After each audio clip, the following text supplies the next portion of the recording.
లోకమాత్రే వీక్షకులకు నమస్కారం. డిప్యూటీ సీఎంగా పవన్ కళ్యాణ్ గారు బాధ్యతలు స్వీకరించిన దగ్గర నుండి 5 శాఖలతోటి హెచ్ఓడీలతోటి సమీక్షలు నిర్వహించారు. పవన్ కళ్యాణ్ గారు గ్రూప్ 1, గ్రూప్ 2 అధికారులతో సమావేశాలు, శాఖల వారీగా రివ్యూలు జరుపుకుంటూ సమావేశాలు ముమ్మరంగా జరుపుతూ ఉన్నారు. దీంట్లో భాగంగా 5 శాఖల మీద ప్రత్యేకమైన దృష్టి పెట్టి డిప్యూటీ సీఎం పవన్ కళ్యాణ్ గారు మొట్టమొదటి సంతకం చేసిన ఫైలు ఉపాధి హామీ ఉద్యానవన నిధుల మంజూరీ గురించి మొదటి సంతకం చేశారు.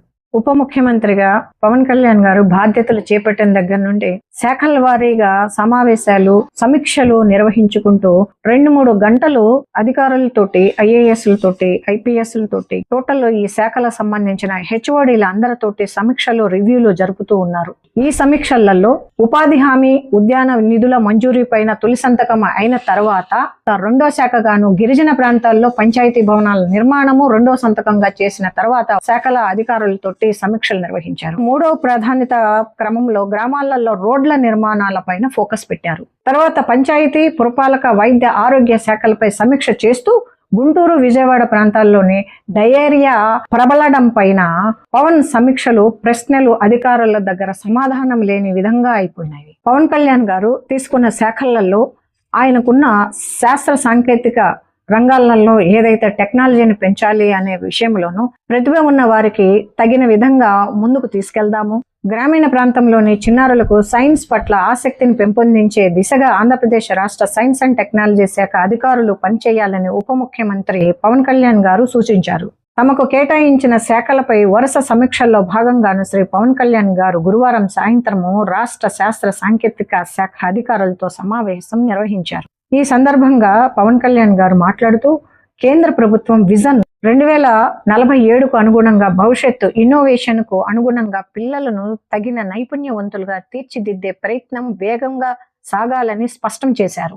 గ్రామీణ ప్రాంతంలోని చిన్నారులకు సైన్స్ అండ్ టెక్నాలజీ అంశాల్లో చాలా ప్రతిభ ఉంటుందని, దానిని వెలికి తీసేలా భారీ విజ్ఞాన ప్రదర్శనలు నిర్వహించాలని, దానికి సన్నిద్ధం కావాలి అని చెప్పి కూడా సూచించారు. పిల్లలను పూర్తి స్థాయిలో నైపుణ్యవంతులుగా తయారు చేయటమే కాకుండా వారు శాస్త్రవేత్తలుగా మార్చేందుకు అవసరమైన ప్రోత్సాహము అన్ని విధాలుగా అందించేందుకు ప్రభుత్వం సిద్ధంగా ఉందన్నారు.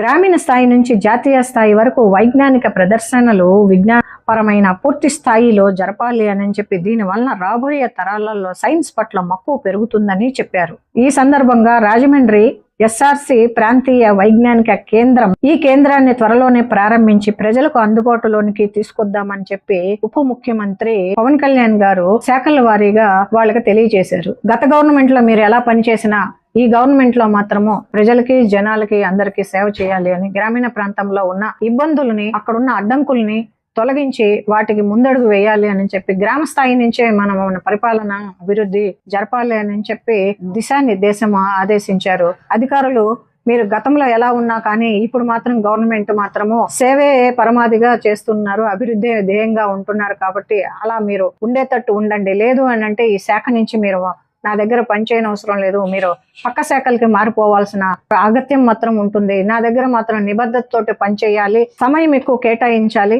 నేను కొత్తగా వచ్చాను, ప్రతిదీ మీ దగ్గర నుంచి నేను తెలుసుకొని నేను ప్రజలకి చేయాల్సిన సేవ, ప్రాంతాల వారీగా నేను చేయాల్సిన సమీక్షలు ఉంటాయి కాబట్టి నాకు మీరు దిశానిర్దేశం ఇవ్వాలి అంటే మీ టైం నాకు కేటాయిస్తే కానీ నేను దాని గురించి తెలుసుకొని నేను ప్రజలకి సేవ చేసే విషయంలో కానీ, ప్రాంతాల వారీగా కానీ, నేను అభివృద్ధి పరంలో, నేను నిధుల విషయంలో కానీ నేను ఏదైనా కేంద్రం నుంచి తీసుకురావాలన్నా కూడా నాకు ఆ శాఖల పట్ల అవగాహన వస్తేనే నేను ముందుకు వెళ్ళగలను.